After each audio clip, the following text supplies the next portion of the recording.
안녕하세요. 지독히도 이기적인 시모를 둔 40대 며느리입니다. 저는 출퇴근을 하며 이곳 사연을 자주 듣는 애청자예요. 대중교통을 타고 이동하는 출퇴근 시간이 하나도 지루하지 않게 느껴질 만큼 각양각색인 사연들이 참 재밌더라고요. 이곳엔 시댁이나 처가에 관련된 이야기도 많은 것 같은데 얼마 전에 문득 제 사연도 보내보고 싶다는 마음이 들더라고요. 저희 시모도 이곳 사연들에 등장하는 다른 시모들에게 뒤지지 않는 희한한 분이었거든요. 그럼 참 속물적이고 이기적이었던 제 시모에 대한 이야기를 시작해 볼게요. 제가 살고 있는 곳은 지방입니다. 제 남동생, 여동생뿐 아니라 친구들도 취업을 하며 서울로 많이 올라갔지만 전 제가 태어나고 자란 이곳이 좋아서 쭉 이곳에서 살고 있어요. 전 대학을 졸업한 뒤 한 은행에 취업해 지금까지 쭉 은행원으로 근무하고 있죠. 우리 딸, 은행 일은 할 만한가 봐. 처음에만 힘들다고 좀 투덜대더니 요즘엔 아무 말도 없이 잘 다니네. 제가 은행에 다닌 지 3년 뒤쯤 아빠는 웃으며 제게 저렇게 말씀하시더군요. 전 그런 아빠에게 똑같이 웃으며 대답했어요. 그럼요. 완전 적성에 맞아요. 제가 누구 딸이에요? 사업가인 아빠 딸이잖아요. 그래서 그런지 돈 계산하고 만지는 일이 생각보다 더 적성에 맞더라고요. 그때 제 말처럼 저희 아빠는 작게 사업을 하는 분이었습니다. 사실 저희 집은 제가 어릴 적에 많이 못 살았어요.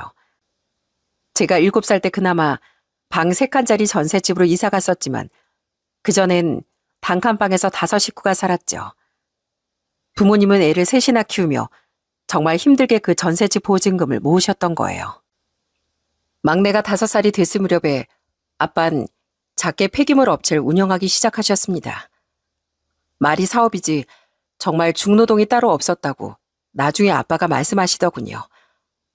무거운 폐기물을 직접 나르고 운전하셨던 아빠의 어깨 허리엔 파스가 떨어질 날이 없었죠. 하나야, 이거 아빠 허리에 좀 올려드려. 원래 올려드렸던 거 식었을 테니까 가지고 오고. 아빠의 허리에 올려드렸던 온찜질용 물주머니는 끙끙 앓던 아빠의 근육통을 조금이나마 덜어주던 고마운 존재였어요. 삐끗한 아빠의 손목엔 온찜질이 아닌 냉찜질용 얼음팩이 자주 들러졌죠. 여보, 많이 힘들지? 몸이 나만하질 않겠네. 속상해 정말. 아니야. 그래도 우리 애들하고 당신이 배불리 먹는 모습 보면 없던 힘도 절로 솟아나는 기분이야. 우리 정말 많이 힘들었잖아. 사업 시작하고 몸은 더 힘들어졌어도 난 전보다 지금이 훨씬 좋아. 한 번은 부모님의 이런 대화를 듣게 됐는데 어린 마음에도 울컥하더라고요. 서로를 아끼고 가족을 사랑하는 부모님의 마음이 잘 느껴져서요. 이후 아빠의 업체가 조금씩 커지며 엄마는 아빠를 돕기 위해 아빠 회사에서 격리로 일하기 시작하셨죠. 잘 모르는 분야였지만 엄마는 아빠를 돕기 위해 회계 공부를 열심히 하셨던 거예요. 저와 동생들은 그런 부모님을 많이 존경하며 자랐습니다. 그래서 나름대로 농땡이 피우지 않고 열심히 공부해 부모님을 실망시키지 않기 위해 노력했어요. 그 결과 전 지방 국립대를, 동생들은 서울의 대학을 졸업하며 어엿한 사회인으로 거듭날 수 있었던 거죠. 그리고 전 나이 20대 후반에 소개로 만났던 1살 연상의 남편과 결혼을 하게 됐습니다. 그런데 결혼식을 올리기 전 한 번의 시모 때문에 마음이 좀 상했었어요. 솔직히 첫인사를 드리던 날에도 시모에 대한 인상이 좋진 않았었거든요. 부모님이 사업을 하신다고? 무슨 사업? 폐기물 업체를 운영하세요. 폐기물 업체? 뭐 용역 같은 일인가? 근데 그런 것도 사업이라고 하나? 사업이라는 말에 은근한 기대를 품은 것 같던 시모는 폐기물 업체란 말에 금세 심드렁해지시더군요. 그 묘하게 심드렁한 표정은 제가 시댁에서 나올 때까지 사라지지 않았었죠. 시모는 저희 아빠의 회사를 사업이라고 인식하지 않고 현장직, 용역업체 정도로 생각을 하는 것 같더라고요. 뭐 어떻게 생각하든 그건 시모의 자유라지만 뭔가 저희 아빠를 무시하는 듯한 태도에 참 기분이 상했었죠. 그래도 남편이 제게 시모의 행동을 대신 사과해 주기도 했고 시아버지께서 제게 정말 잘해주셨기에 그날의 불편한 감정을 잘 넘길 수 있었던 것 같아요. 그런데 상견례까지 마친 이후 우리가 신혼집을 구하고 있다는 걸 알고 시아버진 함께 식사를 한 날 이런 이야기를 꺼내셨습니다. 종현이 네 형 결혼할 때 5천만 원 해줬으니까 너희한테도 똑같이 그만큼 지원해 주려고 한다. 이만큼 키워줬으면 됐지. 뭘 5천을 또 해줘. 절대 안 돼. 그런데 시아버지 말이 끝나기가 무섭게 시모가 언성을 높이더군요. 정말 깜짝 놀랐죠. 들어보니 시숙이 결혼할 땐 5천만 원을 해줬다는데 왜 제 남편은 다르게 대한단 말인가요? 돈이 욕심나서가 아니라 그 상황에 참 마음이 상하더라고요. 시모는 우리처럼 황당해하던 시아버지와 우리가 보는 앞에서 계속 말다툼을 벌였어요. 그게 무슨 소리야? 종현이도 막내도 결혼할 때 똑같이 5천만 원 해줄 거라고 상현이 결혼할 때 말했었잖아 내가. 상현이 우리 집 장남이야. 걔 나중에 우리 제사 다 지내주고 가래니까 잘해줘도 되지만 무슨 다른 자식들한테까지 다 퍼주려고 해. 이만큼 키워준 것만 해도 들어간 돈이 얼만데 우리 노예는 뭐 손가락만 빨아먹고 살려고 그래? 애들 도와줘도 노후자금 충분히 있어. 이 사람 또 이러네. 왜 자꾸 상현이랑 다른 애들 차별을 해? 하나도 보고 있는데 창피하지도 않아? 시모는 끝까지 정말 결사반대를 하더군요. 결국 시아버진 시모의 뜻을 꺾지 못했고 저와 남편에게 미안하다는 말을 몇 번이고 하시더라고요. 남편이나 시아버지가 제게 잘못한 건 아니고 시모 한 사람만 저러니 결혼을 엎을 생각까지 안 했지만 정말 기분이 나빴습니다. 남편은 제게 고개도 못 들며 시댁에 대한 이야기를 해주었죠. 미안해 하나야. 우리 어머니가 진짜 왜 저러시는지. 솔직히 우리 어머니 원래 장남이 최고인 줄 아는 분이야. 우리 아버지는 안 그러셨는데 어머니가 유독 좀 그러셨어. 그래도 결혼 자금으로까지 저렇게 서럽게 만드실 줄은 정말 몰랐네. 많이 기분 상했지? 미안해. 그럼 어릴 때부터 형이랑 다르게 대해지면서 컸어? 그렇게 심하진 않았어. 그냥 어머니가 맨날 형을 제일 먼저 챙기신 정도? 솔직히 내 여동생에 비하면 난 괜찮은 편이었고 어머닌 지엔 여자애라면서 정말 막대하셨거든. 아버진 세 자식 모두 똑같이 아껴주신 분이라 나랑 지혜 때문에 어머니랑 정말 많이 대립하셨어. 그래도 하나야, 우리 어머니가 네 기분 상하게 하지 못하도록 내가 잘할 테니까 이런 못난 집안 사정 조금만 이해해주면 안 될까? 네가 나랑 결혼 안 한다고 할까봐 나 좀 무서워. 들어보니 원래부터 시모는 시댁의 분위기를 흐리던 분이었더군요. 시아버지께선 하수구를 뚫고 청소하는 배관 세정일을 하며 묵묵히 가족을 책임져 오셨대요. 그런데 시모는 단 한 번도 일을 하지 않으면서도 돈 관리 살림하는 사람이 해야 한다며 경제권을 꽉 틀어쥐고 살림을 쥐락펴락 하셨다고 해요.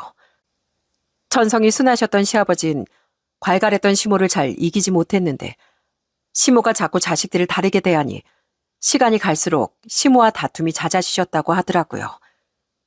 그러면서 경제권도 시모에게 빼앗아 오려고 했는데 이미 목돈이 시모 명의 통장으로 묶여 있어 쉽지가 않았고 그랬기에 우리의 결혼 자금도 마음대로 도와주지 못하셨던 거죠. 이런 상황이었기에 전 결혼하면 시모 때문에 어느 정도는 불편함을 겪을 각오는 했습니다. 그래도 결혼을 포기하지 않았던 건 남편이 정말 좋은 사람임을 믿고 있었기 때문이었어요. 게다가 시모와 달리 시아버진 좋은 분이라는 걸 느꼈기 때문이기도 했죠. 미안하다 하나야 종현아. 그래도 이거라도 받아서 가전이라도 두어 개 장만할 때 보태거라. 시아버진 나중에 따로 자리를 마련해 시모 몰래 우리에게 500만 원을 주시더군요. 그리곤 제 손을 잡고 이렇게 부탁하시더라고요. 우리 종현이 정말 착한 애다. 그거 내 빚 내가 장담한다. 그러니까 종현이 엄마 일로 우리 종현이를 나쁘게 보지 않아줬으면 좋겠구나. 부탁한다. 네가 우리 집에 시집만 와주면 내가 정말 잘해주마.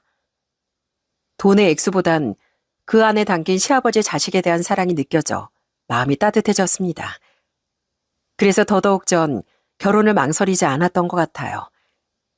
저와 남편은 서로 모은 돈을 보태고 나머진 대출을 받아 작은 아파트를 하나 구하려고 했었어요.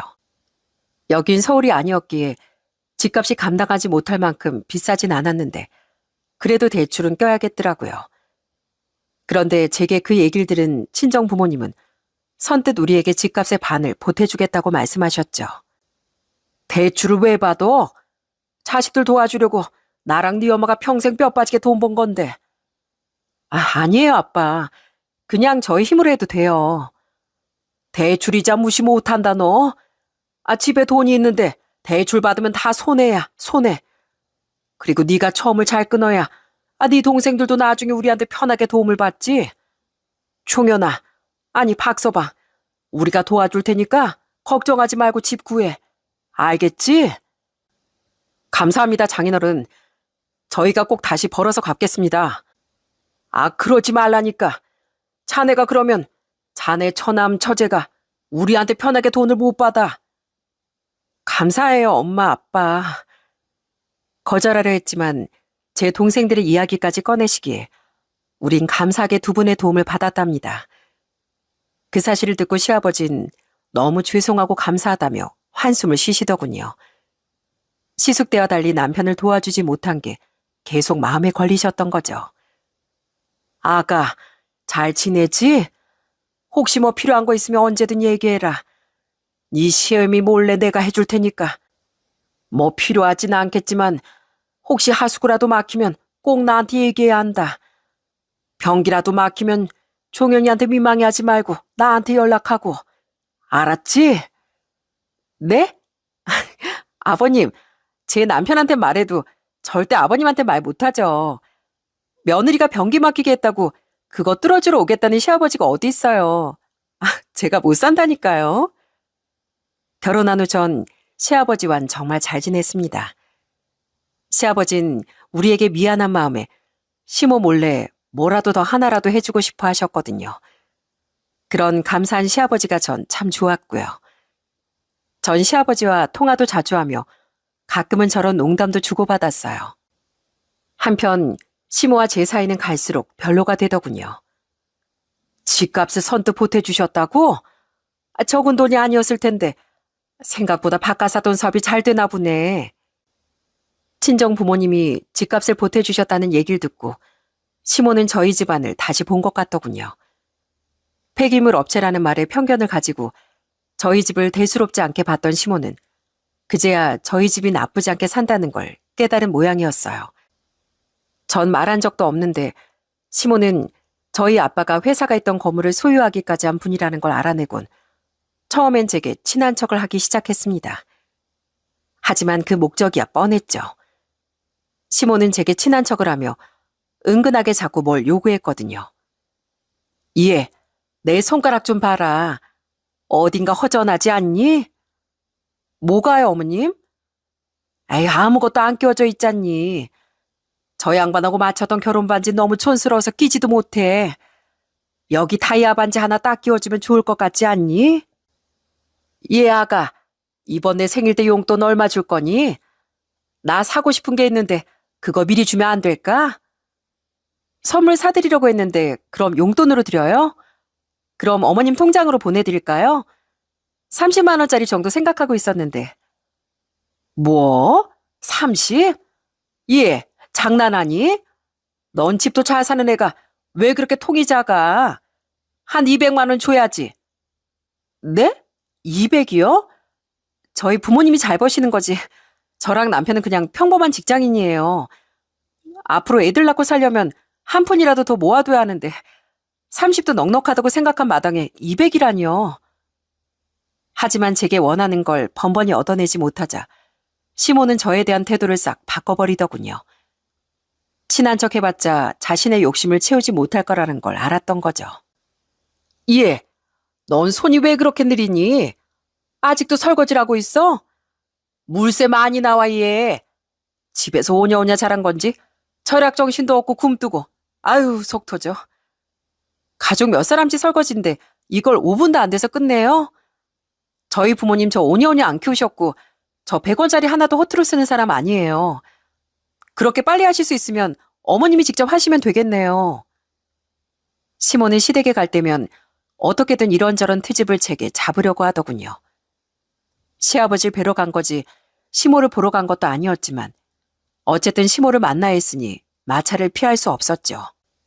어른이라 처음엔 참았지만 불합리함을 참지 못했던 전 언제부턴가 시모에게 말대꾸를 하기 시작했습니다. 당연히 그럴수록 시모는 저를 더 못마땅해 했죠.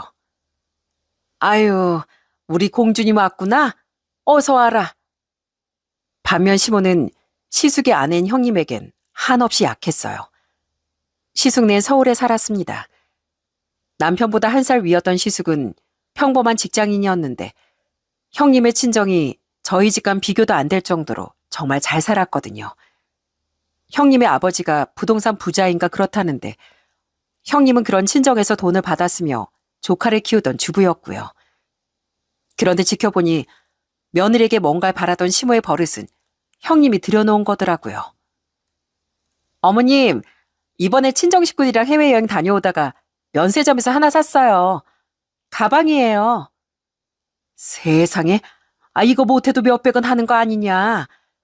저번에 명절이라고 돈을 500이나 주더니만 고맙다, 고마워. 역시 우리 큰며느리가 최고야. 네, 저도 알아요. 목말라. 어머님, 저 시원한 냉면이 먹고 싶은데 점심에 해주실 수 있죠? 네, 냉면? 출발 전에 전화로 보쌈 먹고 싶다길래 땀 뻘뻘 흘리면서 만들어놨는데. 그래서 안 돼요?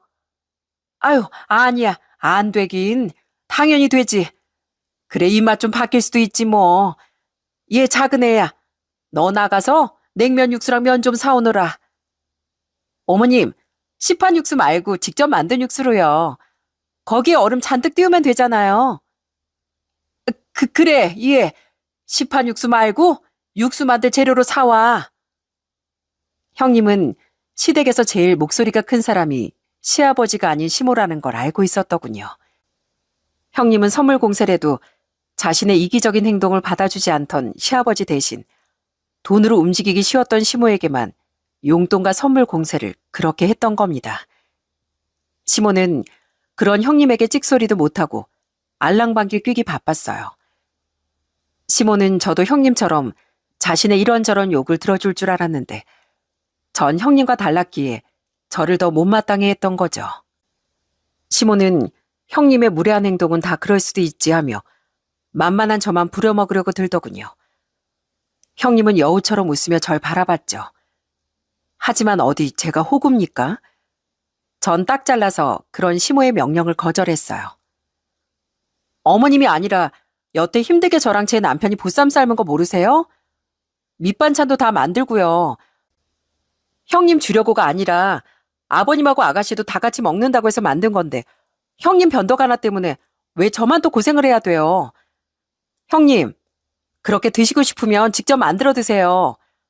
아님 형님을 그렇게 좋아하는 어머님이 직접 다녀오시던가요. 어머니, 저희 집사람 자꾸 만만하게 대하지 마세요. 형하고 절 다르게 대하는 건 참았어도 제 집사람한테까지 그러는 건 못 참는다고 몇 번이나 말씀드려요. 시엠이란 사람이 며느리 돈에 휘둘려서 하는 행동하곤.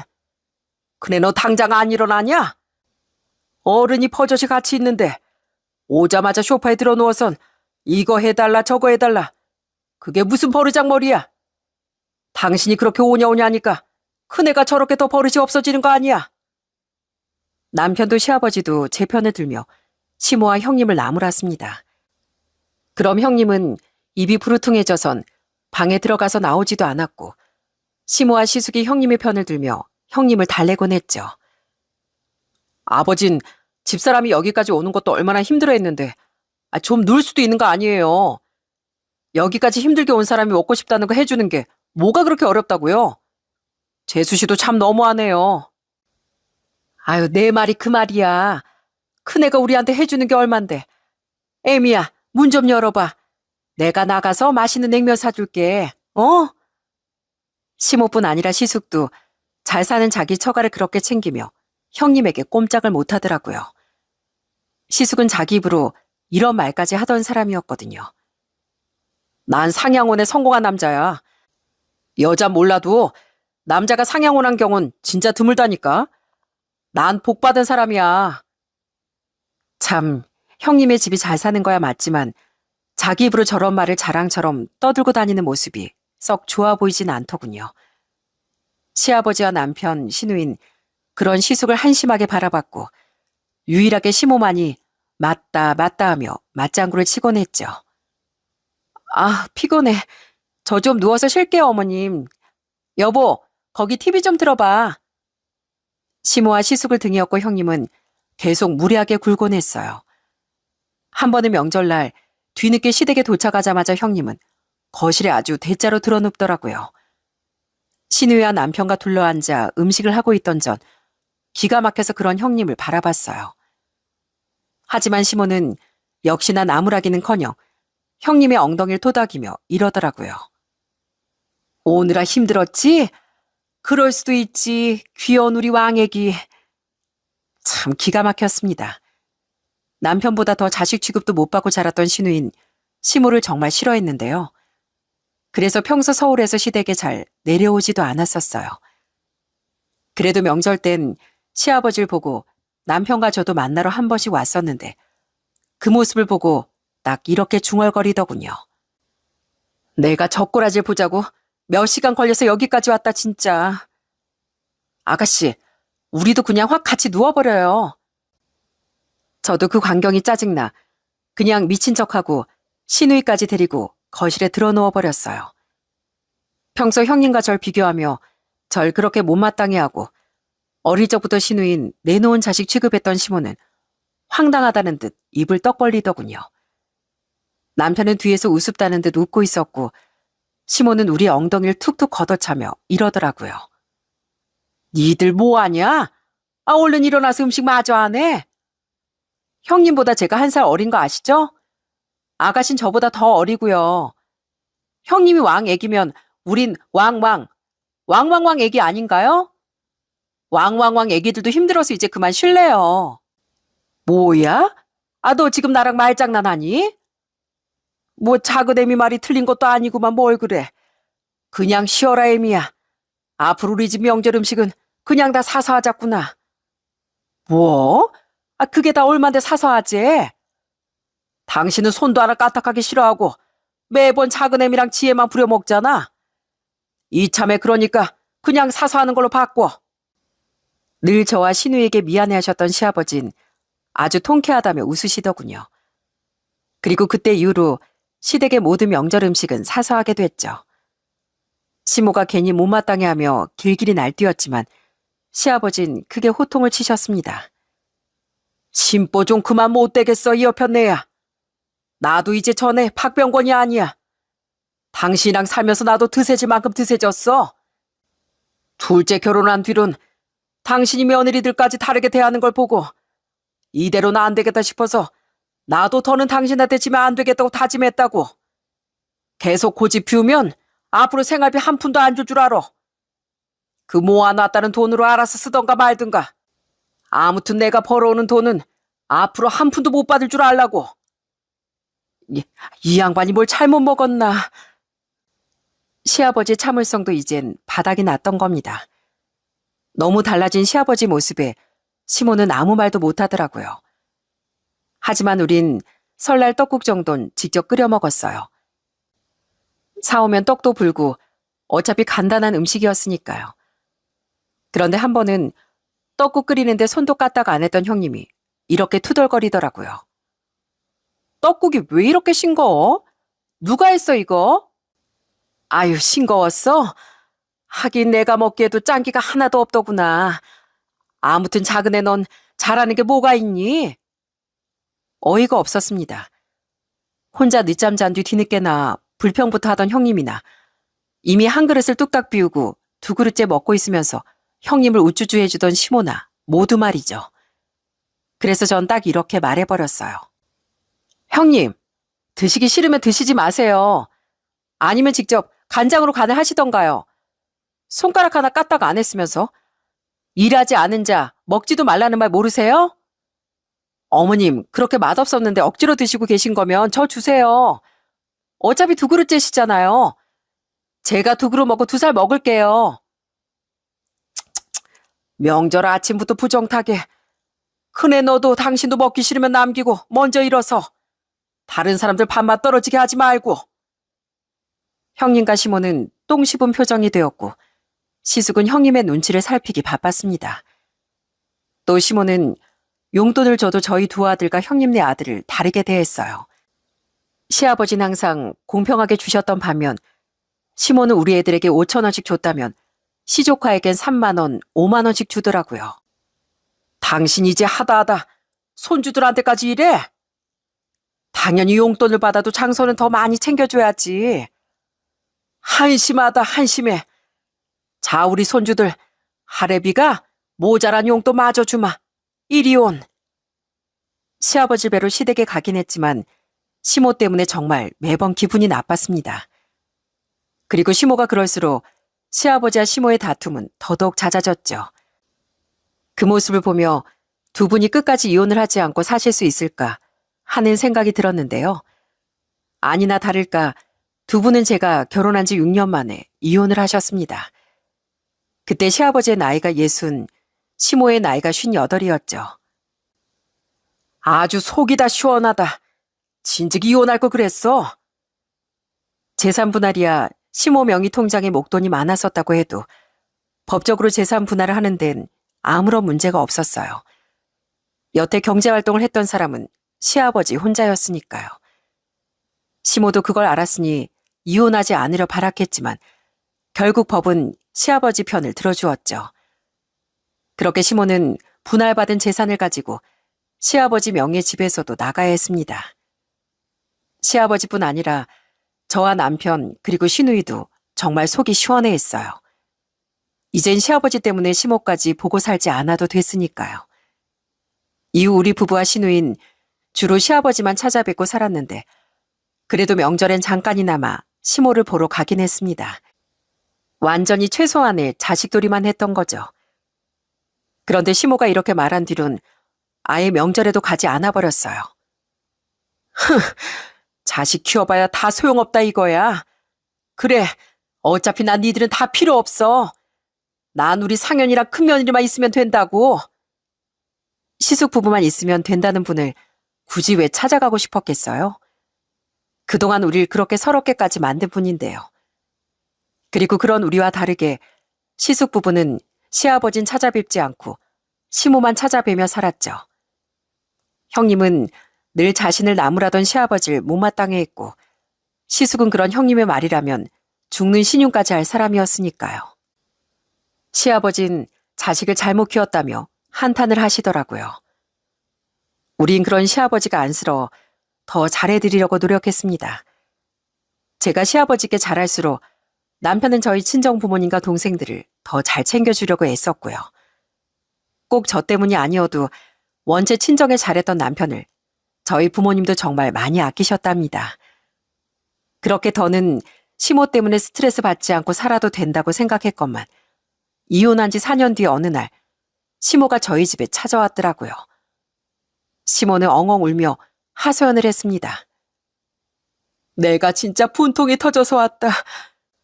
너희한테라도 울분을 좀 토해내려고. 무슨 일이신데요?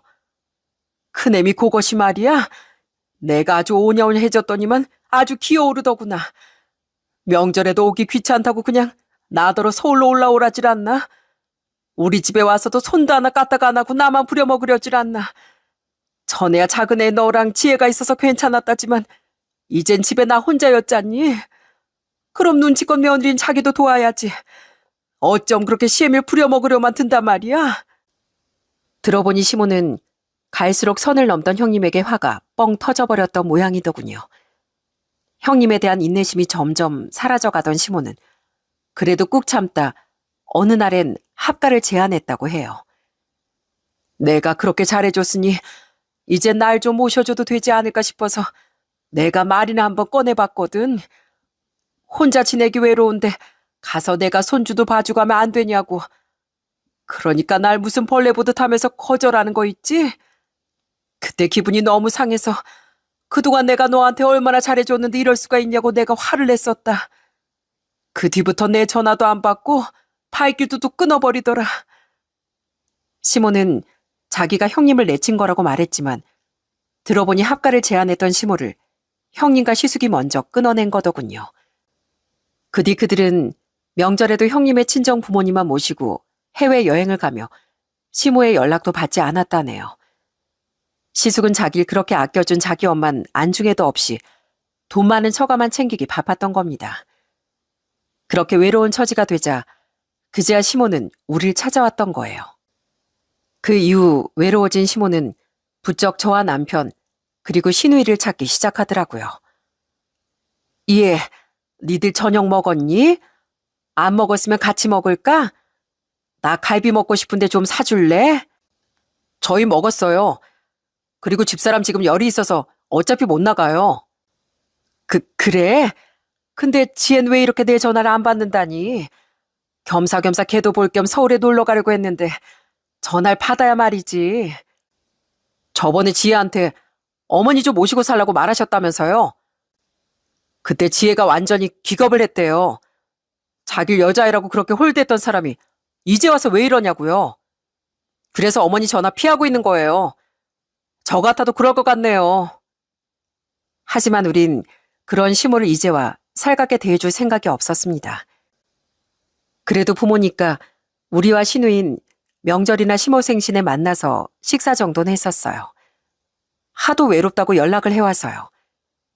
그런데 또 2년 뒤 시모는 우리 부부와 신우이에게 밥을 먹자며 한 식당으로 불러내더니 충격적인 선언을 하더군요. 인사해라. 나랑 재혼할 사람이야. 나 이 사람이랑 재혼할 거다. 이 사람도 직장 은퇴하고 지금은 쉬고 있어서 앞으로 둘이 여기저기 놀러도 다니면서 유유자적한 노후를 보낼 거야. 그곳엔 웬 아저씨가 한 명 있었는데 시모는 그 남자 재혼할 거라고 말한 거예요. 황당하긴 했지만 그럴 수 있다고 생각했습니다. 100세 시대인 요즘 64살이면 아직 젊은 나이였으니까요. 그 남자의 외형을 보니 시모는 그 남자의 겉모습에 단단히 빠진 것 같더라고요. 그 남자는 나이에 비해 동안이기도 했고 외모도 준수하고 키도 훤칠한 편이었거든요. 게다가 63이라는 나이에 운동도 열심히 한 건지 나이치고 근육도 다부진 편이었고요. 그때 뭐 시모가 재혼을 하거나 말거나 별로 신경 쓰지도 않았어요. 오히려 저보다 남편과 신우이가 더 심드렁해했죠. 그런데 그로부터 한 달 뒤 시모가 또 저희 집에 찾아왔더라고요. 당시 남편은 외출하고 저와 아이들만 집에 있었는데 시모가 마침 제게 용건이 있어서 찾아온 거라고 하더라고요. 그냥 전화로 하시지 왜 집까지 오셨어요? 무슨 일이신데요? 중요한 얘기니까 직접 왔지 얘. 너 친정에서 2억만 좀 빌려다 나 좀 도와줘라. 네? 갑자기 그게 무슨 말씀이세요? 너희 집 보기보다 부자니까 그 정도는 어렵지도 않잖니. 내가 재혼하는데 돈이 필요해서 그래. 시모가 뭘 잘못 먹었나 싶더라고요. 다짜고짜 제 친정에서 돈을 빌려오라뇨? 전 황당해서 대체 그 돈이 왜 필요한 건지 물어나 봤습니다. 지금 나 살고 있는 집은 너무 작고 그 사람이 혼자 살고 있는 집은 많이 낡았어. 그 사람이 기왕 시작하는 거 번듯한 아파트에서 시작하고 싶어 한단 말이야. 그래서 나 사는 집 빼서 아파트 하나 구하려고 알아봤는데 글쎄 너무 마음에 드는 집을 찾았지 뭐니. 그래서 우선 계약금부터 걸었는데 나 살고 있는 집 보증금에 네 시애비한테 분할받은 재산 찌꺼기 다 긁어 모아도 2억 정도가 부족하더라. 거기가 4억짜리 집이거든. 그러니까 어머님 신혼집 구하려고 저한테 돈을 빌려달라고 하시는 거예요? 그것도 저희 친정 부모님한테 빌려서요? 그래. 아니, 사돈이 새 출발한다는데 그 정도 해주시지 않겠어? 아니면 뭐 너희 돈 있니? 없으면 너희 집 담보로 대출받아서 빌려줘도 되고. 근데 너희가 대출받는 것보단 돈 있는 사돈 어른들한테 빌리는 게 훨씬 낫잖니. 나 그래도 나름대로 머리 쓴 거다 너. 아니, 그분은 은퇴했다면서 그동안 모아둔 돈 없으셨대요? 왜 그걸 어머님 혼자 감당하세요? 시모의 대답을 들으니 더 어이가 없었습니다. 그리고 시모는 제가 재혼할 남자 이야기를 꺼내자 발끈까지 하더라고요. 그 사람 얘기는 왜 해? 뭐 나이 먹었다고 다 돈이 있어야 하니? 사정이 있었으면 돈 좀 없을 수도 있는 거지. 아, 네. 뭐 그건 그렇다 치고 전 못 해드려요. 어머님은 우리 결혼할 때 10원짜리 한 장 안 해주셨으면서 솔직히 너무하다고 생각지 않으세요? 더는 들을 것도 없으니까 이만 돌아가 주세요. 아니, 예. 아유, 알았어. 내가 구체적으로 상환 계획도 세워놨으니까 들어봐. 내가 그 이어 20년 동안 매달 얼마씩 갚는 걸로 하마. 그럼 됐지? 요즘 아파트 대출 거의 3, 40년 동안 나눠서 갚을 수 있는 거 알지? 난 그래도 특별히 20년 안에 갚는다니까. 그냥 시모를 돌려보내려는데 시모는 마치 인심이라도 쓰듯 저런 말을 하더라고요. 뻔하죠. 말만 그렇게 하고 시모가 돈을 갚을 생각이었겠습니까? 저희 부모님이 얼마나 힘들게 버신 돈인데 그걸 염치도 없이 꿀꺽하고 싶어하는 시모의 생각이 너무 괘씸하더라고요. 그래서 전 우선 알겠다고 대답을 해버렸습니다. 진짜지? 너 분명 그러겠다고 했다. 우선 긍정적으로 생각해 볼 테니까 돌아가 주세요. 내일 제가 집으로 다시 찾아뵐게요. 제 대답에 신이 난 시모는 콧노래까지 부르며 돌아가더군요. 그날 남편에게 그 얘기를 해줬더니 남편은 완전히 뒤로 넘어가려고 했어요. 전 그런 남편에게 생각해둔 바를 얘기해줬죠. 그랬더니 남편은 아주 통쾌한 생각이라고 말하더라고요. 다음날 남편은 저와 함께 시모에게 가려고 했지만 정말 절친한 친구의 결혼식이 서울에서 있어 저와 함께하지 못했습니다. 전 괜찮다고 말한 뒤 혼자 시모에게 향했죠. 아이들은 잠시 제 친정에 맡긴 채로요. 시모의 집에 도착한 전 시모에게 계약서를 한 장 내밀었어요. 이게 뭐니? 대출 계약서예요. 읽어보세요. 그건 제가 전날 작성해서 출력한 대출 계약서였습니다. 천천히 계약서를 읽어본 시모의 표정은 점점 일그러지기 시작했어요. 원금 2억에 법정이자 20%? 이걸 1년 안에 상환하라고? 너 지금 이게 말이 된다고 생각하고 가져온 거냐? 시모는 제가 작성해간 계약 내용을 보고 기함을 하더라고요. 네, 전 일부러 그런 말도 안 되는 계약서를 작성해 시모에게 보여줬던 거예요. 그리곤 펄쩍 뛰던 시모에게 태연히 말했죠. 어머님, 요즘 세상에 공짜가 어딨어요. 2억이 무슨 네 집 개 이름도 아니고 그렇게 쉽게 빌릴 수 있을 줄 아셨어요? 싫으시면 금리 낮은 곳에서 빌리시던가요. 예, 가족끼리 무슨 계약서 이자 타령이야. 게다가 20%라니, 1년이라니. 이건 너무 무리한 조건이잖니. 저 은행 다니는 사람이에요. 계산 확실해야죠. 게다가 전 사업하는 사람 딸이기도 한데 손해보는 장사를 제가 하겠어요? 20년 상하는 말도 안 되고 1년 안에 이 이자율 다 쳐서 갚으세요. 그럼 저희 집을 담보로 대출을 받든 친정 부모님께 말씀을 드리든 해서 빌려드릴게요. 남는 게 있어야 저도 친정 부모님께 말씀이나 드려보죠. 너 이거 고리대금이야? 사채라고? 사채라뇨. 20%는 합법적으로 받을 수 있는 우리나라 법정이자예요. 법률이 정한 기준에 따라 인정되는 이자요. 그래서 이거 빌리실 거예요? 마실 거예요? 아유, 싫으시면 말고요. 해도 해도 너무한다. 너무해. 넌 이 시애미가 새 인생 좀 살아보겠다는데 그걸 못 도와주냐? 어? 그러는 어머님이야말로 자식이 결혼해서 새 가정 좀 꾸려보겠다는데 그걸 도와주기 싫어서 예비 며느리 앞에서 그렇게 길길이 날뛰셨어요? 부모인 어머님도 자식에게 해주기 싫어하는 걸 왜 며느리인 저한테 바라세요? 전 말도 안 된다며 화를 내던 시모를 똑바로 쳐다봤어요. 그리곤 그동안의 시모 행동을 조목조목 짚어줬죠. 어머님은 저더러 잘하는 게 대체 뭐냐고 하셨죠? 뭐든 저만 부려먹으려고 하고 형님만 감싸고 두셨잖아요. 근데 왜 이제 와서 저한테 이러세요? 제가 잘하는 건 절 아껴주는 가족을 챙기는 일이에요. 그래서 어머님을 아무 조건 없이 돕는 일은 제가 할 수 있는 일이 아닌 것 같네요. 그러니까 어머님은 그렇게 좋아하던 형님한테나 가서 사정해보던가 하세요. 걔네가 내 전화를 안 받는데 어떻게 그런 부탁을 하라는 거야? 너 정말 이럴래? 아무리 화를 내도 소용이 없자 시모는 방법을 바꿔 제게 사정을 하더군요.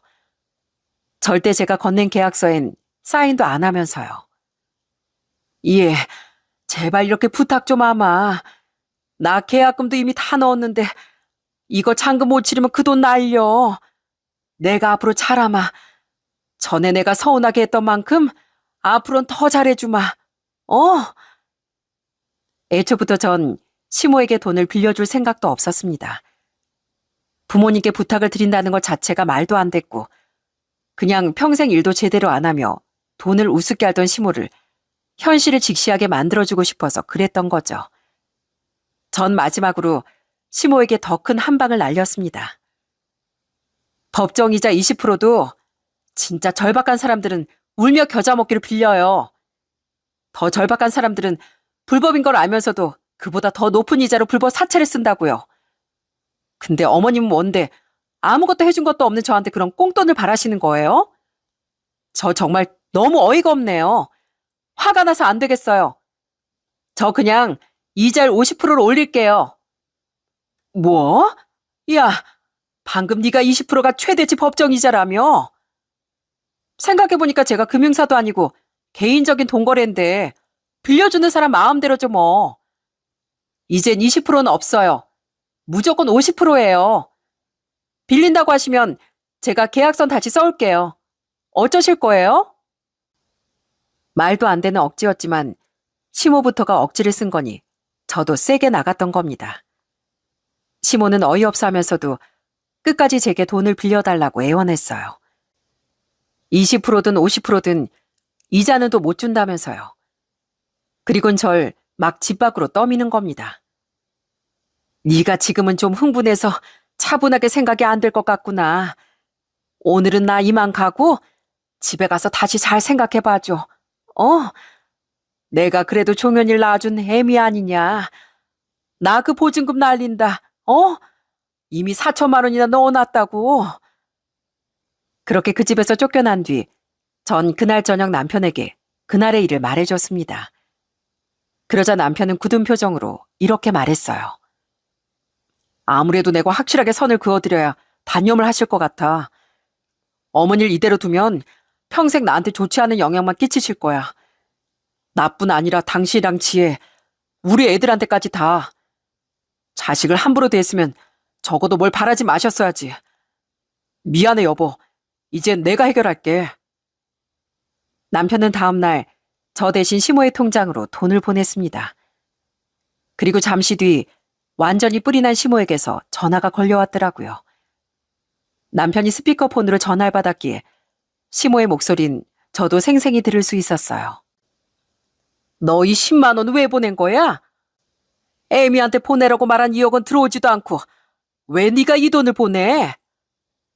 저희 집사람이 어머니한테 돈 보낼 일은 평생 없을 거예요.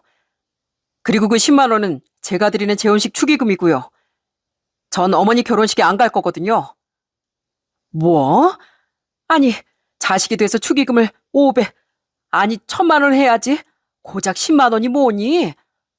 그리고 애미 걔한테 잘 생각해보라고 했는데 2억도 안 보내겠다고? 네, 이자 50%못 내겠다고 하셨다면서요? 그럼 협상 결렬인 거죠. 계속 돈 요구하면 그땐 아예 경찰에 신고해버릴 테니까 그런 줄 아세요. 뭐? 아니 가족끼리 돈 좀 빌려달라고 한 거 가지고 너 지금 엄마한테 왜 그렇게 버릇없게 말해? 전 이제 어머니 안 보고 살 거거든요. 평생 형만 그렇게 챙겨놓고 이제 와서 부모 대접해달라니 그게 말이 돼요? 형수가 어머니에게 선을 넘었듯 이번엔 어머니가 우리한테 선을 넘은 거예요. 전 더는 미안해서라도 집사람이 어머니 때문에 스트레스 받는 걸 못 봐요. 이제 저한테 부모님은 절 생각해주던 아버지랑 장인 장모님 뿐이라고요. 그러니까 이젠 두 번 다시 연락하지도 말고 찾아오지도 마세요. 그 계약금은 날리든 말든 알아서 하시고 이만 끊습니다. 당시 시아버진 건강 문제로 입원을 하고 계셨는데요. 그래서 스트레스와 걱정이 많던 와중 시모가 그런 짓거리까지 하니 남편도 화가 폭발했던 겁니다. 남편이 시모에게 절연 선언을 한 후 전화를 끊어버렸죠. 그러자 시모는 또 저희 집 앞에 찾아와 난리를 쳤는데요. 저와 남편은 망설임 없이 경찰을 불러 시모를 쫓아내버렸습니다. 이후 시모는 우리에게 안 되자 시누이와 심지어 시숙에게까지 연락을 했다고 하더군요. 시누이가 제게 전화를 걸어 그 사실을 알려주었죠. 전화를 안 받았더니 집까지 찾아왔지 뭐예요. 제가 2억이 어디 있겠어요. 당연히 거절했죠. 있어도 엄마한테 못 주고요. 그때 엄마가 그러더라고요. 큰오빠네까지 찾아갔었다가 문전박대 당해서 저한테 온 거라고요. 그리고 작은 오빠가 평생 엄마를 안 보고 살 거라고 얘기했다길래 저도 그럴 테니까 제발 더는 찾아오지 말고 연락도 하지 말라고 해버렸어요. 시모는 그렇게 자식 셋에게 모두 연이 끊겨버렸습니다. 그럼에도 시모는 제일 만만했던 게 같은 지역에 살던 우리였는지 저희 집 앞으로 몇 번이나 찾아와 고래고래 소리를 질렀어요. 나 결국 그 아파트 계약 취소됐다. 이제 속이 시원하니? 그 소리를 들어보니 시모는 우리에게 계약금도 거짓말을 했었더군요. 시모는 정식 계약이 아니라 500만 원을 주고 가격을 걸었던 거더라고요. 금액을 부풀려 말하면 제가 마음이 약해질 줄 알았던 것 같았어요. 결국 시모는 돈을 구하지 못해 500만 원을 날리게 됐고 심지어 그 남자에게 뻥 차이기까지 했다고 합니다. 정확한 건 아니지만 아마 그 남자는 얼굴만 믿고 아줌마들 돈을 뜯고 살던 사람 같았어요. 그랬으니 시모가 아파트 하나 못 구해온다고 시모를 바로 차버렸던 거겠죠? 그런데도 시모는 그걸 또 그렇게 우리 탓을 하더라고요. 너네 때문에 나 헤어졌어. 니들이 내 인생을 망친 거야. 그런 시모를 우린 주기적 괴롭힘으로 고소까지 하려고 했습니다. 그랬더니 그제야 더 이상은 시모는 우릴 찾아오지 않더라고요. 그렇게 못되게 살던 시모는 모두에게 외면당하고 처량한 신세가 되었습니다. 우린 시간이 1년 정도 흐른 지금까지도 시모와 연락하지 않고 살고 있어요. 시아버지의 건강은 지금 다행히 좋아지셨고 시누이는 얼마 전 전화로 만나는 사람과 슬슬 결혼 이야기가 나오고 있다고 말하더군요. 근데 엄만 안 부를 거예요. 아빠만 부르려고요. 어차피 엄만 돈 필요할 때 빼곤 절 자식으로 생각도 안 하는 사람인데 제가 그런 사람을 부를 필요는 없죠. 남편과 시누인 시숙과도 연락을 하지 않고 지내고 있답니다. 그리고 얼마 전 시아버진 시숙에게 전화를 받으셨다는데 시숙은 형님과 잘 지내고 있지 못한 것 같더라고요. 애미가 바람을 피우는 것 같은데 심증만 있어서 말을 못하고 있다는구나. 그리고 증거를 잡는다고 해도 자긴 이혼하기 싫다면서 징징대더라고. 한심한 놈 같으니라고. 아무리 처가돈이 좋다고 해도 그렇지. 그렇게 비굴하게 살고 싶을까 원. 에휴, 속이 탄다, 속이 타. 그게 최근 들은 근황인데 시숙은 그렇게 나름 일생일대 기로에 선 모양이에요. 시아버진 장남이란 놈이 어쩜 그렇게 한심하게 컸을까 하며 한숨을 쉬셨고요. 저희 친정 부모님은 시모와 연을 끊은 남편을 측은하게 여기고 전보다 더 잘해주고 계세요. 가끔 시아버지께 먼저 안부 전화도 걸어주시고 저번에 3분이서 만나 식사도 하셨다고 하더라고요.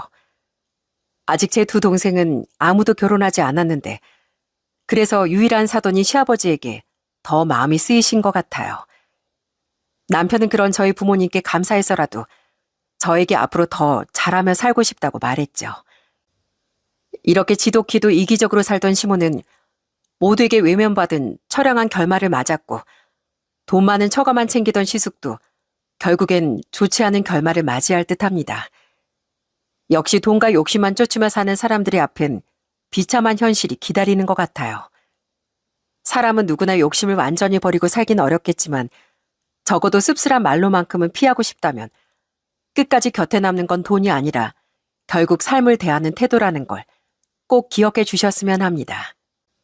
그럼 전 여기서 이만 사연을 마쳐볼게요. 제 긴 사연 들어주셔서 정말 감사합니다. 모두 좋은 하루 보내세요.